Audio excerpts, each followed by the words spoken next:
A long time ago, we lived in West Palm Beach, Florida. Actually, we lived over on Singer Island and within about 5 miles of the Palm Beach Inlet. We lived on the Intercoastal Waterway and had a boat on the Intercoastal Waterway where in just a few minutes we could be out the Palm Beach Inlet and into the Gulf Stream, which was only 1 or 2 miles offshore lots of times. One of the closest places that the Gulf Stream comes to the inlet and to the land mass of Florida.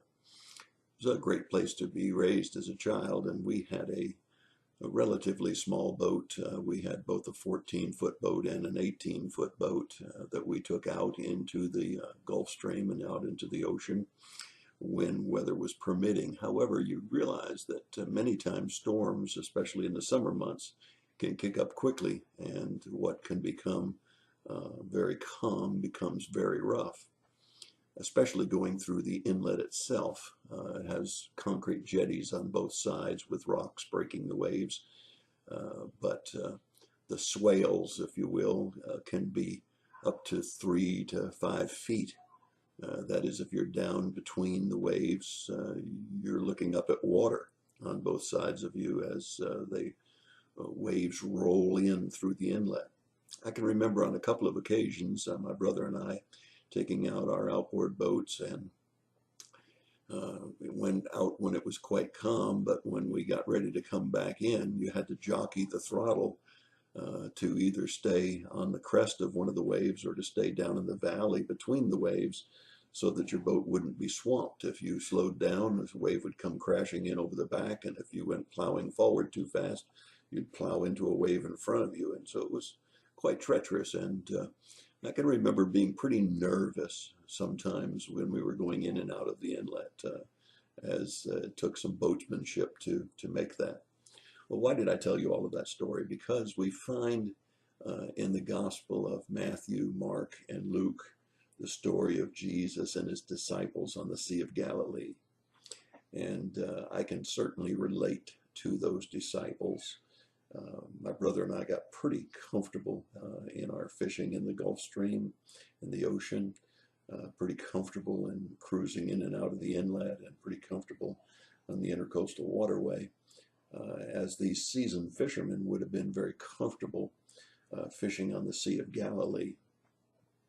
However, I think that when you study the scriptures, especially the Gospels, it's important that you look at all of the Gospel accounts of each story that's told, because many times you miss out on some very important details that help you to understand the story better. And that's the case today. So let me just give you the references. You may want to jot them down so you can read these accounts for yourself. But it's Mark chapter 4, verse 35 and following. It's Matthew 8, verse 23, I believe it is, and following. Luke chapter 8, verse 22 and following. It's not found in the Gospel of John. When we look at the story overall, we would say that Jesus and his disciples got in the boat, got out on the Sea of Galilee, a storm rose. The disciples found Jesus asleep and were scared and wanted to know why he wasn't doing something about the situation, and he rebuked them for their little faith, then rebuked the wind and the waves, and the Sea of Galilee became perfectly calm, and they marveled at what kind of man could command wind and waves and that they would obey. That's the story in a nutshell. But when you read the different gospel accounts, it's quite interesting the detail that you could miss in order to better appreciate this story. First of all, if you go to Mark, you'll find that it was evening. Things can always be a lot scarier when it's dark and when you can't see what's going on around you. So I would suggest to you that if you didn't look at the Mark account, you might be very, very concerned um, because it was evening time. Geographically, if you don't know the Sea of Galilee, you need to know that it was 7 miles across and 15 miles long, and most places 130 feet deep, with hills of about 3,000 feet rising up from the body of water, which meant when wind came rolling over the top of the hills and down into the valley where the Sea of Galilee was, it could get very rough very quickly.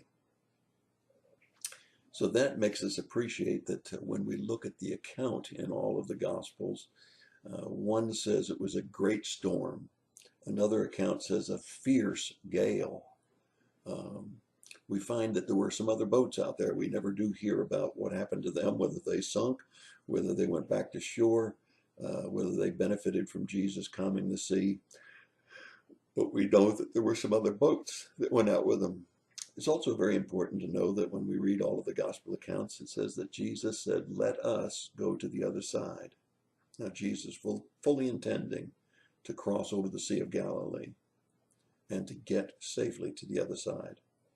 All of the accounts tell us that he was so at peace with his crossing of the Sea of Galilee that he was asleep. And we see from the different accounts the kind of urgency and catastrophe that these seasoned fishermen thought might happen. We find that they came to him and they said, "Save us." They said, "We're perishing." It tells us in the account, when we read all of the accounts of the story, that the winds and the waves were causing the water to wash over the top of the boat, so that the boat was filling with water, so that you can appreciate. Now, if this was at night and the sea is crashing over and you can't see whether the storm's going to get better or worse in the distance that you're going, and the boat's filling up with water, why they were saying, "We're perishing." Certainly more respect was shown in one of the accounts where it says, "Master, Master." And they even got so fiercely scared that they said, "Don't you care that we're perishing?" Now that starts to give you a feeling for this scene and the fact that Jesus arose from his sleep. He said, "Little faith." He said, "Be still." In the ocean, the Sea of Galilee, the waves, the wind didn't just calm down some, which would often happen when we were out in our boat, but it got perfectly calm. And in all accounts, they say they marveled at what kind of man this would be. Now, they'd seen lepers healed, they'd seen miracles performed. Nevertheless, they had never seen anything over nature, nothing control over nature like this before, and marveled at his power. So how do we apply this to our lives? Well, we all launch out in our lives on the sea of life. And on the sea of life, there's always some times of tribulation and storms.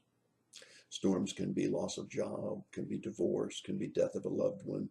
The storms can come in all different kinds of forms. And if it's nighttime, that is, if it's when multiple events are occurring, it can be even more frightening. So my question to you is, who calms your storms? Who is it you're looking to? And do you have the faith to believe that he'll never leave you or forsake you and that he'll calm your storm? That's the message application to me. And we shouldn't marvel that the God that loves us so much that he sent his son Jesus to die for us would care about us. And when he said, "Let us go to the other side," while the other side may be heaven and we may die in this lifetime of flesh, he will see us safely to the other side. So who's calming your storms today? That's your thought for the day. God bless you and have a great day.